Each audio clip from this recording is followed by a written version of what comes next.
Welcome to Dealmaking with Laura DiFrancesco, the ultimate podcast for entrepreneurs and professionals eager to master the art of acquiring businesses. I'm Laura DiFrancesco, a seasoned M&A attorney and founder of Dean Street Law and a few other businesses. Join me as I demystify the complex world of mergers and acquisitions with in-depth insights and practical advice. Each episode is packed full of expertise, featuring discussions on the critical aspects of the acquisition process, from identifying potential opportunities to negotiating deals and successfully closing transactions. Whether you're a first-time buyer or a veteran investor, this podcast equips you with the tools and knowledge needed to navigate the mergers and acquisitions landscape with confidence. Welcome back to the latest episode of the Dealmaking with Laura DiFrancesco podcast. I'm excited to chat about some of the discussions about the deal post-closing. And I think so many people get stuck in the search phase and then the acquisition phase and have a hard time seeing the light at the end of the tunnel, which is the phase after that, after closing. So post-closing, both in terms of the legal side of things and closing the deal, as well as the integration components. So I'm excited to have a conversation about the post-closing integration after a deal has been closed. What are your next steps to make sure that you seamlessly integrate the business? So I hope you enjoyed our last episode. We had a little turkey tassel going on. So if you want to see the drama from the last episode, we did a great one on ETA conferences. And today we're going to be talking about post-closing integration. The turkeys are all wandering around the farm. We may have Molly's here with me, and we may have a cat or so come in the picture for a conversation. I'm not sure where they went. They just were here. So we're going to be talking all about planning the integration teams, communication plans, and how to manage and blend different corporate cultures. So your post-closing integration will look differently depending on whether this is your first acquisition or it is a bolt-on acquisition to your platform company, or you're rolling it up into existing companies. So basically, is this your first company and your only company that you're doing integration for, or is this a company that you're integrating with other companies? Not only will that implicate your post-closing integration plans, but it will also, of course, implicate what we're doing representing you as your counsel during the transaction as well, because we need to plan for the post-closing integration well in advance of closing. This is something that we work with our clients on. We're talking through the logistics of integration. Just how are your customers going to continue paying you? How are you going to continue paying your vendors? Are you going to succeed the bank accounts in a stock purchase, or are you going to create new bank accounts? What kind of disruptions would there be? So integration, I consider to be slightly different than post-closing logistical planning. I think that we've actually talked about that in greater detail in another episode. So I will let that episode speak to that specifically. And we're going to be talking about integration in terms of blending things a little bit more here now. So as I mentioned, your integration plan will be different depending on whether this is your first company and basically you're integrating with the company and they're integrating with you, or whether you have a portfolio of companies and they're integrating into your existing ecosystem that you have. So let's talk about the keys to success and your integration strategies. As I mentioned, this is something that we're talking about with our clients pre-closing, because it is absolutely essential to be successful in your post-closing integration to create a plan of integration. Now, as I said in our prior episode with respect to post-closing transition planning and everything like that, a plan is like your MapQuest directions that are made as a certain period of time, but they're not updating with you in real time. They're not like your Google directions or your AI self-driving cars, right? They are not cognizant of what's currently going on and how it's changing. So your integration plans are going to be made a set point in time, and you have to know that that's your directions and that's your compass that's going to guide you going forward, but it is not your end all be all. It is not going to be the words you live and die by. It has to be, you have to be reacting in real time. You have to be getting feedback. And especially because closing, you're going to be making those post-closing integration plans and post-closing operating plans. But then you really need to spend the first 90 days as a best practice to get to know the business, be a part of every part of the business, to really ingratiate yourself in it, ask questions, understand, and start to litmus test those ideas that you have in your plan and figure out whether they'll work. Do they get buy-in? Are there reasons why these things haven't been implemented before? Are there issues with implementation that you hadn't thought of? So you're going to use your first 90 days to start testing out that plan and kind of getting that buy-in that you need, start getting the information you really need to make the decision and pull the trigger in these places. And then once you finish that first 90 days, try not to, unless this is really a full turnover of the business and you are saving a drowning business, you don't want to change everything overnight. It can really deteriorate your trust with the existing team and could cause a lot of issues because you may not know exactly why things are currently the way they are. It may seem like it's archaic and that it's not up to speed and not up to the 21st century, but yet you may find that there's reasons that were impeding those things and those changes being made. So you want to make sure that you have all the information you need and you take those first 90 days to gather as much information as you need. And then you litmus test that plan that you've come up with. And then in terms of integration, then you want to think of your integration plan. So your integration plan will be who will be assisting you in implementing these changes.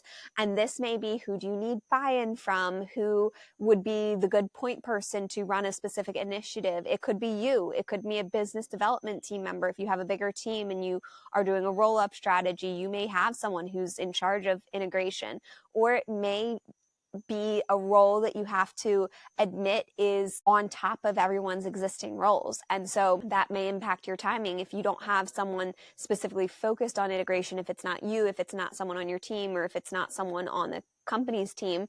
If you don't have someone who's focused on integration, depending on how much integration that you need to do, you may need to account that into your time frame because it's a whole nother role. Just like you have search is a whole nother job, just as you have business development is a whole nother job, integration can be a whole nother job because it's a lot of work to change a business and to augment and adapt and integrate a business. It's a lot of work to make that a seamless transition in a way that it's not going to disrupt your team members, or will minimally disrupt your team members, will minimally disrupt your clients and vendors.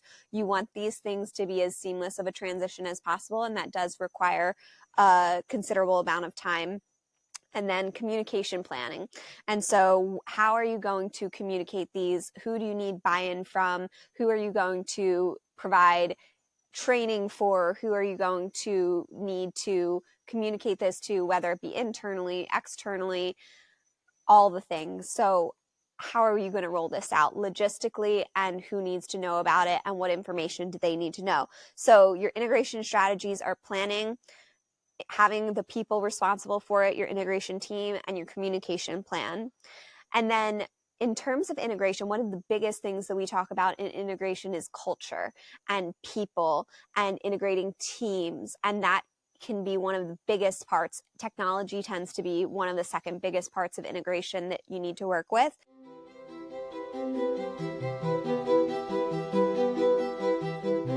Unlock the power of in-house legal expertise at a fraction of the cost with Legal Foundations. Gain immediate access to a comprehensive legal crash course for business, a rich library of on-demand video legal support, and the opportunity to apply for group consulting with Laura DiFrancesco as your legal mentor. Whether you're starting up or scaling your business, Legal Foundations has everything you need instantly available. Join now and position your business for success. Visit lauradifrancesco.co/the-shop for more information.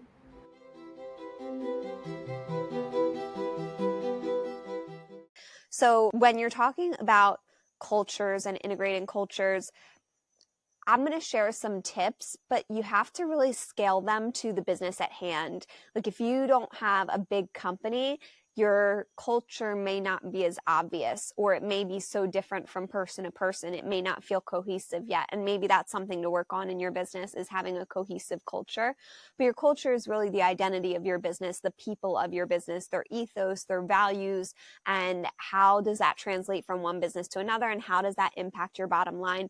Some of the best success cases in adding value to a business and growing the value of a business for exit has been through investing in culture. Because if your business is driven by people, and most businesses are driven by people, those people directly impact your success, whether it's your cost, your bottom line, your customer experience, and also the talent and talent retention. Sometimes for certain businesses, talent retention and getting talent on board can be the greatest challenge that you have, especially when you're talking about growth and you want to add on new areas. Well, you can only do that if you have so much capacity on your team. So when you're talking about culture, do a bit of an assessment. And this doesn't have to be a Harvard Business School report. This could be just notes that you're taking, observations that you're making, but being very intentional, especially in those first 90 days, of really absorbing the culture, really understanding the culture, figuring out what's driving people, what are their motivators, what are their values, what do they stand behind, what is very important to them as a team and a company. Those are going to be your identifying your cultures through your cultural assessment. Doesn't have to be a full report type of cultural assessment. And then when you're thinking of, okay, here's my benchmark of where our culture currently is, then you want to figure out what you want your culture to be. And then you need to make a roadmap from place A to place B of where you are currently versus where you want to be. And especially that's like if you have one culture, but if you have an established culture and you're blending multiple cultures, you may be thinking, okay, well, I like what they do and I like what we do, and maybe we can blend them and create a third best culture based on the bests of them and the bests of us. Or you may have one company adopting the culture of another company. So it really just depends on your growth strategy, integration strategy overall, how that will impact it. But creating best practices, creating communications of values. All of our onboarding materials include all of our cultural values. It's very clear from all of my businesses what our culture is in our business and how we stand by that on a day-to-day basis and how that impacts our business. And so if you don't have any sort of documentation around where you want to go and that culture that you want to adopt and integrate into, then you want to start creating that documentation, whether it is best practices or ethos of the business or company culture, whatever it is you want to do to communicate. Some people create acronyms for their culture. Really, whatever it is that you want to do to communicate your culture and help that integration plan would be really helpful. Documentation and talking about it and making it front of mind for everybody so that people don't just guess what the culture is. They know what the culture is. They can feel they're a part of that culture, that they uphold that culture. All of that is going to be important for success. And then you have to really identify who your leaders are in the business, who drives cultures. Obviously, it starts from the top and it comes down, and it goes from the bottom and it comes up. It's just you have to have a 360-degree approach to implementing culture and really understand who your leaders are in the business and who it will be really important to have be the leaders of your cultural integration and where you're heading and making that trek from point A to point B.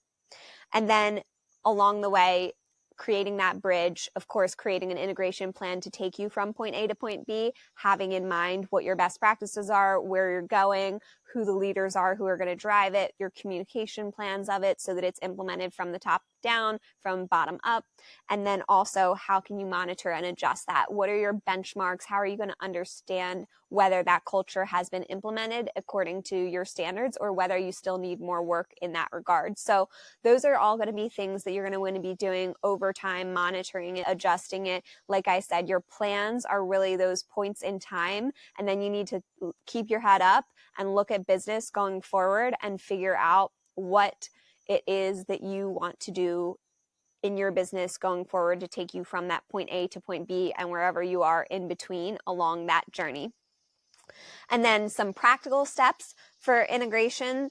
In addition to culture, you're also going to want to think about your operations, your teams, your systems, and processes. So really diving deeper into what are the technology that are supporting my business? What are the systems that are supporting or not supporting my business? What processes, systems, technology, operations do I need to take my business from where it is currently, point A, to point B, where I want it to be? So that's going to have that same process that I mentioned before that you're going to mirror in this process. So taking that initial assessment, understanding where you want to go, documenting where you want to go, making it clear for communication plans and integration plans, how you're going to get from point A to point B, establishing leaders and accountability within that, and then monitoring the process and adjusting as you go. So that's going to be the same thing that you're going to do from a cultural standpoint, an operational integration standpoint with your systems and processes.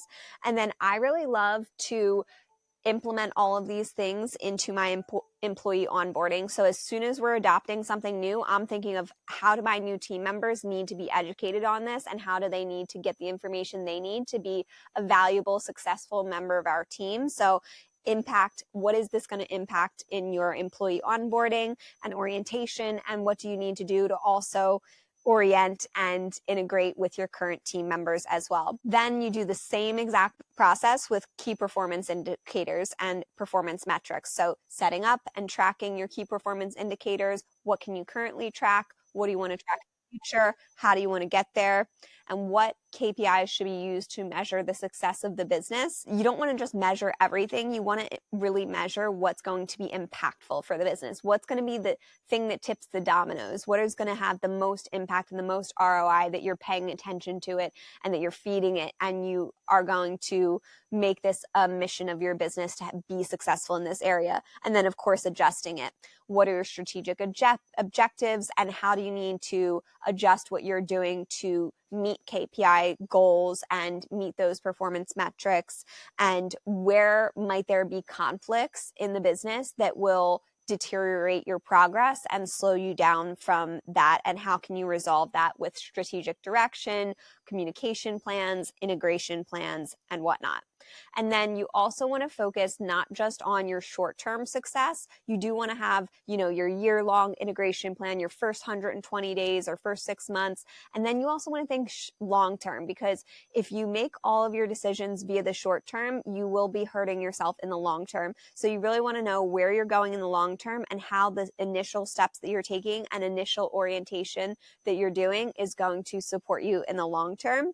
And then obviously know that this entire process is a continuous evolution and continuous improvement. So I love to say myself, all of my businesses are an everyday evolution. We are constantly getting better. Every day we're doing something to get better. And that is how you take your business from point A to point B and then soar to the sky and beyond. I hope this has been helpful, and I hope you subscribe, share with your friends who this may help and may assist, it may inspire, and please be sure to give us a 5-star and review, and we hope to see you in the next episode. Thank you so much. Thank you for joining us on this episode of Dealmaking with Laura DiFrancesco. I hope you found today's discussion insightful and that it brought you one step closer to mastering the art of mergers and acquisitions. If you enjoyed this episode, please make sure to follow and subscribe to Dealmaking with Laura DiFrancesco on your favorite podcast platform so you never miss an episode. And if you found value in our discussion, please make sure to leave a 5-star review and share the podcast with anyone who may benefit from it. Sharing our podcast is the best way to show your support and help us to continue making more content just like this. So please be sure to take a screenshot and tag us on social media whenever you can. For more in-depth resources, be sure to visit our website at deanstreetlaw.com, where you can find articles, guides, and more information on our services. Or you can also visit lauradifrancesco.co/the-shop for more information on our legal courses. Don't forget to follow us and connect with us on social media for the latest updates, tips, and exclusive content. You can find us on LinkedIn, Search Funder, at LMDFrancesco on X, and at Dean Street Law on Instagram. Be sure to join us on our next episode, where we'll be discussing more deal-making tips and insights. I'll see you there.